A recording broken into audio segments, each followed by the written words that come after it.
በጣም የሚፈትነው የሚወደውን ባሪያ ነው። ፈተና በጣም የሚፈራረቀው መጀመሪያ በነቢያቶች ላይ ነው። ከዛም እንደ ኢማን መጠን ነው የሚመጣብህ። እንደውም ዑለማዎቹ ፈተና ካልመጣ ኢማናችን ላይ ችግር አለ ወይ ብሎ ይፈራሉ፣ ይሰጋሉ፣ ይናገራሉ። አዩብ አላህ ከሩም የሆኑ ነብይ ናቸው። ልጆች ስለገሳቸው ሀብታቸው ጣራ ደረሰ፣ ዝናቸው እላይ ደረሰ። የአላህ ወዳጅ ነብይ ነበሩ አዩብ። አላህ ግን ፈተና መጣ። ንብረታቸውን ወሰደ፣ ልጆቻቸውን ወሰደባቸው።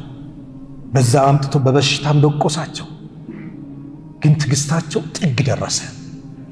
አላህ ይህንን በማስመልከት ቁርአን ላይ የእሳቸውን ዝና ሱረቱ አንቢያ ላይ ስለ ነቢያቶች የሚናገርበት አንቀጽ ላይ ስለ አዩብ ነገረ።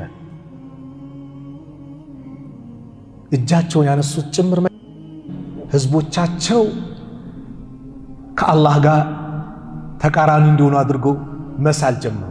አዩብ የሁሉ መከራ የመጣበት እኮ የሰራት ወንጀል ነው እንዲህ ነው እያሉ ማማት ጀመሩ እንጂ ከዛ በፊት ሚስት መታ አንተ የአላህ ነቢይ አላህ አንተን ዱዓ ይሰማሃል፣ ይቀበልሃል። ለምንድነው አላህን ማትለምነው? ከዚህ በላ እንዲገላግልህ ከዚህ መከራ ነፃ እንዲያወጣህ አለቻቸው። አዩብ ምን አሉ? ስንት ዓመት ነው አላህ በደስታ ያስቀምጠን አሉ። ሚስትየው 80 ዓመት አለች። 80 ዓመት? አዎ። ታዲያ 18 ዓመት መከራ ደረሰብኝ ብዬ እንደው አላህን መጠየቅ አራፍረዋለሁ አሉ። ሱብሃንአላህ 18 ዓመት ልብ በል ወንድሜ። ንብረት ተወስደዋል፣ ልጆች የአይን ማረፊያ ናቸው ተወስደዋል። ጤና ደግሞ ትልቅ ደረጃ ያለው ነው በኢስላም። ጤናቸው ተወስደዋል። ያ ሁሉ ሆነው ሶብር አደረጉ። አንድም ተቃውሞ የሚባል የለም። ሸይጣን በተለያየ መንገድ ሊሞክር ፈለገ፣ አልቻለም። ግን ህዝቦቻቸው መጥቶ ሲወነጅሏቸው አዩብ አለይሂ ሰላም እጃቸውን አነሱ። አላህ ይህን በማስመልከት ለረሱል አለይሂ ሰላቱ ወሰላም ነገራቸው፣ ለኡመታቸው እንዲተርኩ። ወአዩበ አዩብንም አውሳው ኢዝ ናዳ ረበሁ ጌታውን በተጣራ ጊዜ አኒ መሰኒየ ዱሩ እኔ ችግር ነክቶኛል፣ ወአንተ አርሐሙ ራሒሚን አንተ ደግሞ የአዛኞች ሁሉ አዛኝ ነህ። አደብ የተሞላበት የአዛኞች ሁሉ አዛኝ ሩህሩህ የሆንክ ጌታ ችግር ነክቶኛል፣ የአዛኞች ሁሉ አዛኝ። አያችሁ ጥያቄው አደብ የተሞላበት። በዚህ መጣራት ጀመረ አዩብ። አላህ ምን አለ?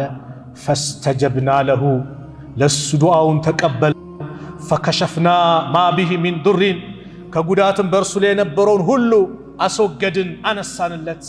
ወአተይናሁ አህለሁ ወሚስለሁም መዐሁም ረሕመተን ሚን ዒንዲና ቤተሰቦቹንም ከእርሱ ጋር መሰላቸው ከእኛ ዘንድ ችሮታ ሲሆን ሰጠነው፣ ለገስነዋል።